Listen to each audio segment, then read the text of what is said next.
안녕하세요, 뉴스반장입니다. 이제 대선까지 45일 남았습니다.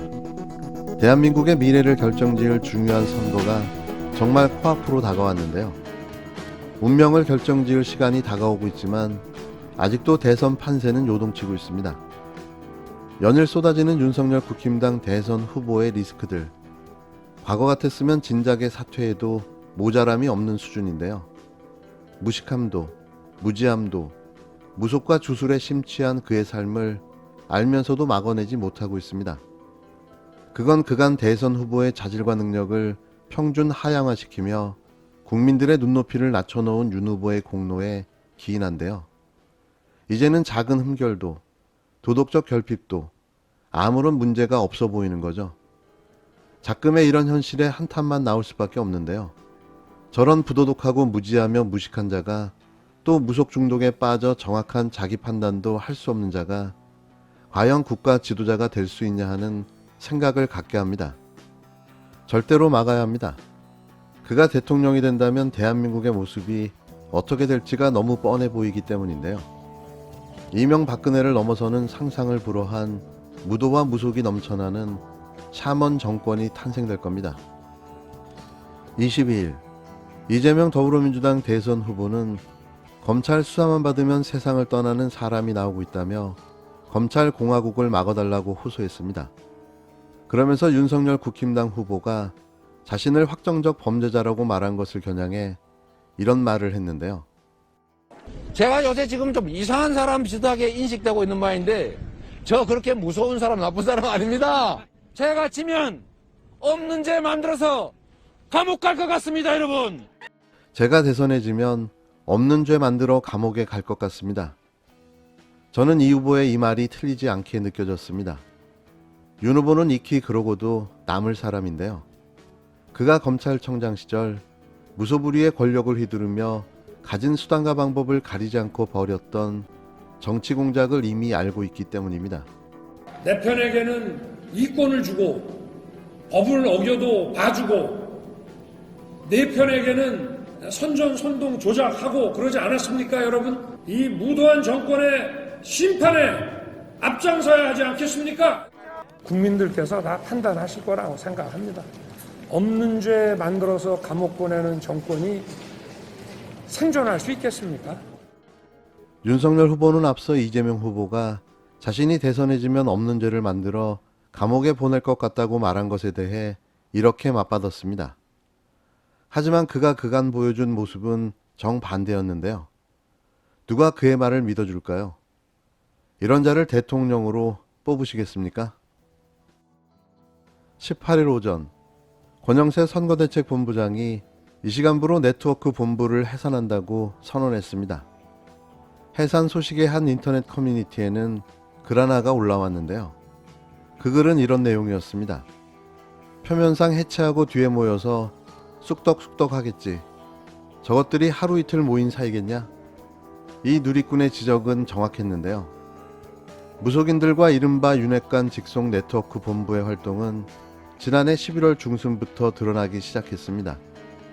사실 그 전부터 조직돼 운영되고 있었던 걸로 파악됐는데요. 네, 무정 스님이라고 그 스님이라고 하는 분도 강원도 분이에요. 이제 말이 스님이지 진짜 스님은 아니고 그 스님이 이제 우리 남편 20대 때 만나가지고 예, 계속 이제 사법고시 떨어지니까 예. 이제 원래 한국은행에 취직하려고 그랬어요. 하도 고시가 떨어지니까 그 양반이 너는 3년 더 해야 된다 해가지고 딱 3년이 뒤에 지금만 붙더라고요. 예. 그래가지고 이제 그분이 이제 우리 남편 또 검사할 생각도 없었는데 너는 검사 탈자다 해가지고 검사도 그분 때문에 이제 됐죠. 아, 너는 성렬이하고 맞는다. 그분이 처음에 소개할 때도 너네들은 완전 반대다. 김건희가 완전 남자고 성렬이는 완전 여자다. 네. 근데 누가 그걸 그렇게 보겠어? 근데 정말 결혼을 해보니까 진짜인 거야. 내가 남자고 우리 남편이 완전 여자인 거야. 그래도 야 진짜 도사는 도사구나 하니까 이 바닥에서 어디 누구 좋다고 네. 나한테 다 보고 다 들어와. 누가 정보가 그런 거. 난 점주고 간 적이 없거든. 네. 난 다 설이지. 증거 가져오라 그래. 나는 없어 실제. 그 홍준표도 구대했어, 기면? 그럼. 유승민도? 그럼 내가 왜- 누가 그 점을 봐. 나는 네. 점쟁이를 나는 이제 봐도 내가 그 점쟁이 점을 찾은다니까. 돈 받은 사람은 아니지만 나는 그런 게 난 통찰력이 있어요. 네. 내가 동생하고도 이렇게 연이 있으니까 이렇게 통화도 하고 하는 거지. 지난 21일 경향신문의 단독 보도에 의하면 윤 후보와 그의 부인 김건희의 무속 중독이 심각한 수준이라는 건데요. 이는 한 제보자에 의한 내용이라고 밝히며 보도했습니다. 제보자는 서울 역삼동 한 음식점에 차려진 이른바 굿당이 사실상 캠프 역할을 하고 있다고 주장했는데요. 이 처음 듣는 얘기는 윤석열 국힘당 대선 후보 부인 김건희 씨의 무속 중독과 관련된 것이었습니다. 무속인들의 이른바 신기, 영빨이 떨어지면 바꾸는 식으로 무속인들을 끝없이 교체한다고 하는데요. 구체적인 무속인들의 이름도 여러 내부 인사로부터 제보받았습니다. 마지막으로 제보받은 무속인은 지난해 12월 말 새로 들였다는 땡땡 보살이었는데요. 앞서 무속인들과 달리 인터넷을 검색해도 아무런 정보가 없을 것이라는 게 그 제보자의 귀뜸이었습니다. 실제 검색해도 아무런 단서를 찾을 수 없었는데요. 무속 의혹과 관련해 윤석열 후보 측 대응에는 한 가지 공통점이 있습니다. 건진법사와 관련해 세계일보 보도가 나온 직후 원본 영상을 게시 중이던 네트워크 본부에 유튜브 영상이 통째로 사라졌는데요. 그전 네트워크 본부에서 건진법사가 고문으로 활동했던 의혹을 제기하자 선대위 측은 고문으로 활동한 사실이 없다면서도 네트워크 본부 자체를 해산하는 초강수를 뒀습니다. 잡음이 번지는 것을 막기 위한 후보의 결단이라고 할 수 있지만 다른 각도에서 보면 증거 인멸에 해당하는 일인 건데요. 이런 경우가 또 있을까 살펴봤더니 여럿 있었습니다. 조선일보는 지난 1월 9일 조용원 건국대 문화콘텐츠 석좌 교수의 장기 연재 칼럼인 조용원 살롱 1330회 연재 둔갑술과 권법 컬럼을 포탈에서 삭제했는데요. 컬럼에는 흥미로운 내용이 담겨 있었습니다. 윤석열 캠프에도 도사들이 포진되어 있다. 그 중에 하나가 제2도사. 승려로 있다가 환속한 인물로 알려져 있다. 손바닥의 왕자도 이 도사 작품이다. 제2는 가끔 면접도 본다. 네모진 얼굴을 지닌 어떤 참모를 발탁할 때도 면접을 보면서 남긴 코멘트다. 당신은 의리가 있는 관상이니까 윤 후보를 도와도 되겠다. 라는 내용이었는데요. 논란이 되던 손바닥 왕자가 윤석열 캠프에 포진된 제2도사의 작품이라는 주장이었습니다. 제2도사는 건진법사 전모 씨를 말하는 건데요. 그건 이 컬럼을 쓴 조영원 교수가 직접 확인해 줬습니다.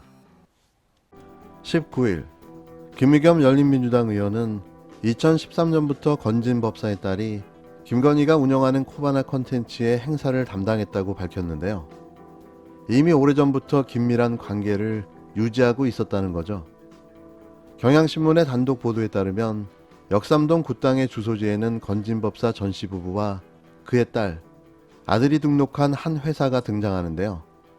또 딸 전씨는 2015년 설립한 한 화장품 회사의 대표로도 다시 등장합니다. 제보자의 주장에 따르면 딸 전씨는 무리를 빚고 인스타그램 계정을 삭제한 윤 후보 개사과 사진 촬영과도 얽혀 있었는데요. 중국 진출을 염두에 두고 만든 것으로 보이는 화장품 회사는 한화령과 코로나19 등 상황 악화로 2017년을 전후로 사업을 철수한 걸로 알려졌습니다. 이 회사가 내놓는 제품은 아직 오픈 마켓에서만 검색되는데요. 하지만 관련된 회사 대표 번호 등의 전화를 걸어보면 없는 번호라고 나옵니다. 이상한 점이 한두 가지가 아닌 거죠. 역삼동 굿당, 화장품 회사, 쇼핑몰 등 무속인과 연관된 비즈니스에 김건희가 밀접하게 관여되어 있다는 건데요. 음습함마저 느껴집니다. 건진법사 일가의 윤석열 캠프 개입 의혹은 또 있는데요.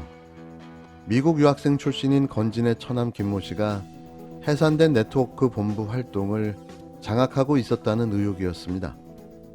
이래서 중독이라고 말하는 거죠. 아니 무속이 그들의 삶이 아닐까 싶을 정도인데요.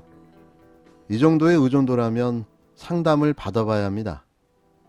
그리고 이 정도로 불안한 정신세계와 심리 상태를 가진 자에게 어떻게 국가의 운명을 맡길 수가 있을까요?